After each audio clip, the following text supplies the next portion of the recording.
Bonjour, je m'appelle Elena Fernandez et je suis très heureuse de vous accueillir sur cette chaîne YouTube intitulée Nouvelle Terre, dont je suis la créatrice. J'ai à cœur de vous partager des informations concernant la fête de Lammas. Lammas est une fête qui fait partie des 8 célébrations, des 8 moments, des 8 temps qui sont marqués dans la roue de l'année celte. Cette roue de l'année, elle a pour vocation à nous aider à accueillir les énergies de la Terre dans nos vies. Parce que, quoi qu'on en pense, quoi qu'on en dise, que ce soit conscient ou inconscient, la Terre, ses mouvements, ses énergies vous impactent. Alors autant en avoir conscience, autant suivre le mouvement plutôt que subir ce mouvement. Voilà pourquoi j'avais très envie de vous partager des informations concernant la fête que l'on traverse actuellement, qui est celle de Lammas. Lammas est associé au dieu celte du soleil, qui s'appelait, et qui s'appelle toujours d'ailleurs, Lugh, L-U-G-H, si vous avez envie de faire de plus amples recherches à son sujet. C'est une fête qui est associée aux premières récoltes, aux premiers fruits. C'est une fête qui est associée aussi à la célébration de l'abondance, en règle générale. C'est-à-dire à la fois l'abondance que nous offre la terre, avec les fruits, les légumes, les céréales que l'on peut récolter à ce moment-là, que l'on peut consommer, qui sont gorgées de soleil et d'eau. Et c'est donc un temps pour remercier la terre. Et c'est aussi, comme beaucoup de fêtes de la roue de l'année celte, ce sont des transitions, des phases de transition. Alors à Lammas, on se prépare à une transition qui est celle du déclin du soleil, qui est celle de la fin de l'été, pour rentrer progressivement dans l'automne. C'est aussi ce temps de préparation, parce que les énergies vont changer et on va être amené à rentrer dans l'automne, à rentrer dans des énergies plus intérieures, moins solaires en tout cas. Et donc c'est cette préparation aussi à laquelle nous invite Lammas. Ce que j'avais aussi envie de vous partager, c'est que cette fête, on la célèbre généralement entre la fin juillet et le début du mois d'août. Ça dépend de la lune, mais je n'ai pas envie de vous alourdir avec des calculs astrologiques, lunaires compliqués. Donc dites-vous que voilà, entre la fin juillet et le début du mois d'août, c'est le moment de célébrer Lammas, et ce, toutes les années. Alors comment vous pouvez faire pour célébrer Lammas ? Si vous ressentez spontanément quelque chose qui vous vient du cœur, une idée, une envie, alors écoutez-la. Et si vous avez besoin de quelques idées, je vais vous en donner quelques-unes.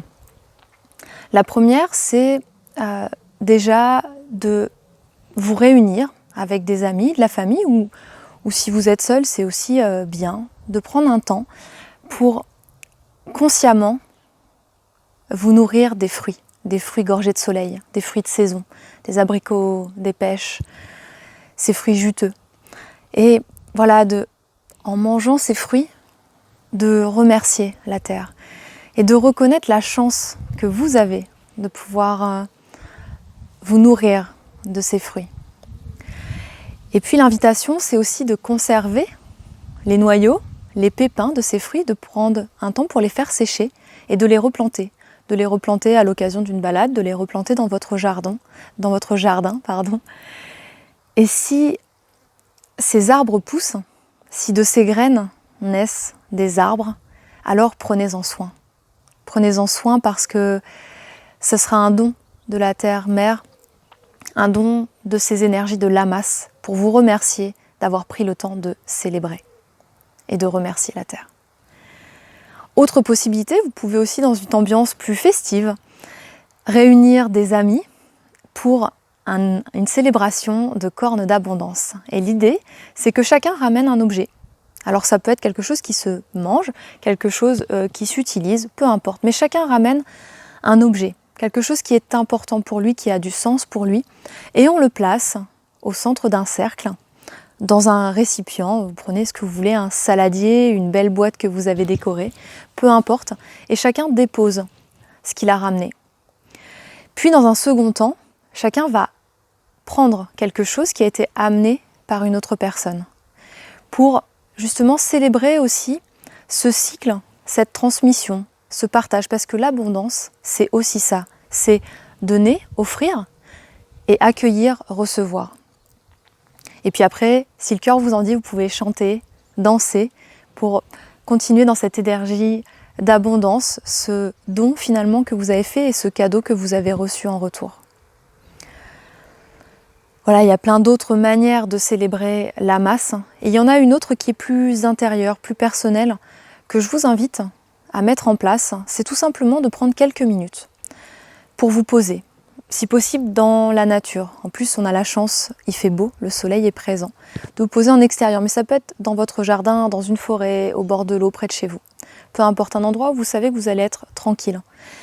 Et prendre ce temps à l'intérieur de vous pour tout simplement remercier.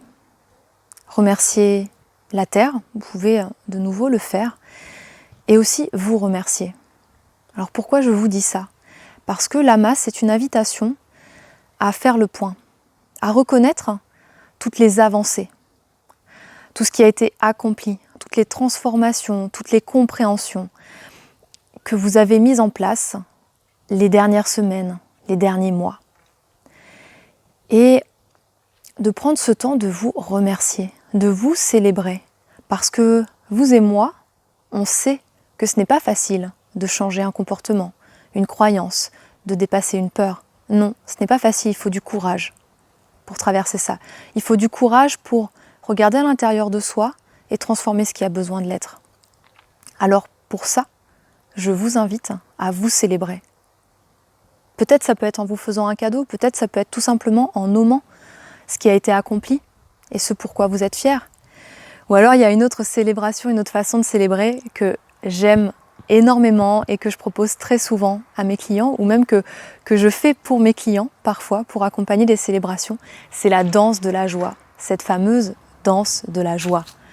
Comment ça se passe ? Tout simplement, bouge ton corps. Mais oui, bouge ton corps parce que tu es heureux.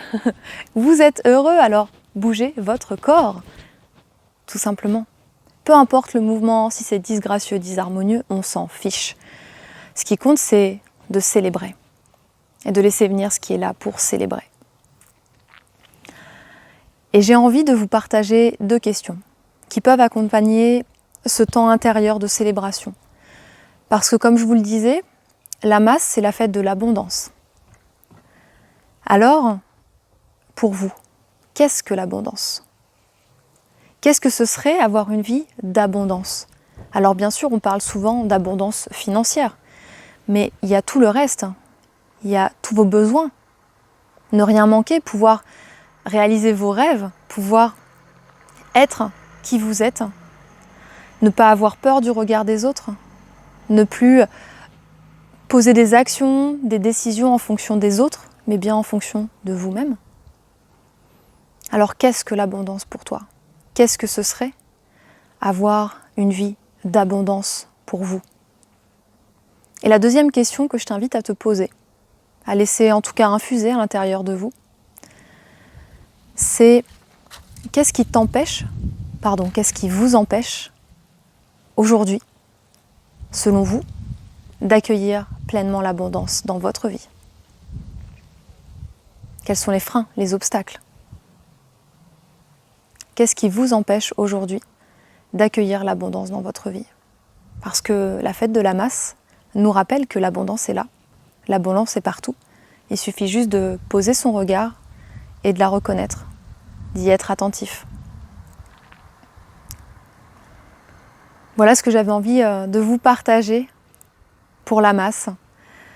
Je vous souhaite une très belle fête de la masse, une très belle célébration, un très beau temps à l'intérieur de vous-même ou en lien avec d'autres personnes. Et n'oubliez pas, l'abondance est partout. L'abondance est là. Il suffit d'ouvrir son cœur et d'accepter de l'accueillir dans votre vie.